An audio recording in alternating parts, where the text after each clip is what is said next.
हमार जिंदगी तू बर्बाद कर दे ले, हमार खुशियाँ तू छीन ले ले, अब हम तोड़ जिंदगी बर्बाद कर दे।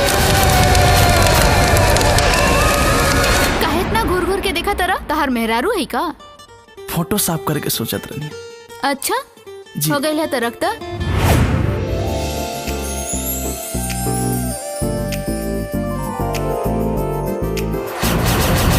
देखो ना इसे तुम नजर गड़ा के, लगता है खा जाओगे मुझको पाके, देखने में लगता है कि तोहरा मनवा भटका है।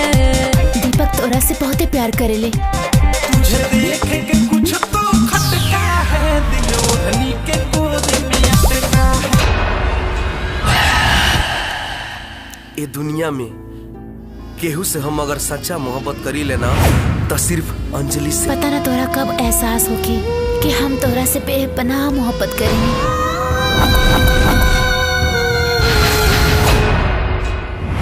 अरे कौन है? तू क्या हुआ? हमें घर के मालिक।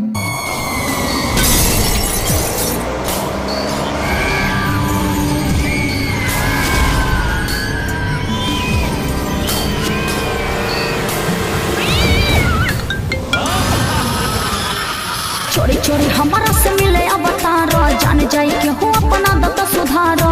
आइल छोड़ो राजा रोज रात के, मन नहीं के भरत ये करे जा, राखो नसीना में से साट। ये अंजलि का हत्यारा। हम मैडम जी के हत्या नहीं के कैले। हम अब डिसीजन ले बानी, अब फुल एंड फाइनल हो जान लू। अब बताओ हमरा का करे के बाद। देख दीपक जी पापा, बड़ा मेहनत और लगन से कंपनी के खड़ा कैले बानी। ई पोजीशन बा, गलती ना कहिए जैसे कंपनी का इज्जत हमरा इज्जत पे दाग लगे, बुझला नू? लोगावा कहेला अब हमनी के प्रेम के कहानी। तू दीवाना मैं दीवानी। इले अंजलि के मर्डर हो गई।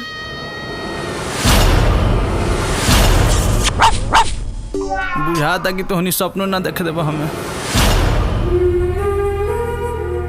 कारियलिया ते हमरा प्यार के हमरे से जुदा कर देले। चल गइलू छोड़े के हमके, हमर जिंदगी वीरान हो गइल बा। का करी हम तोह से शिकायत, का करी हम तोह से शिकायत, जब जाने जुदा हो गइल बा।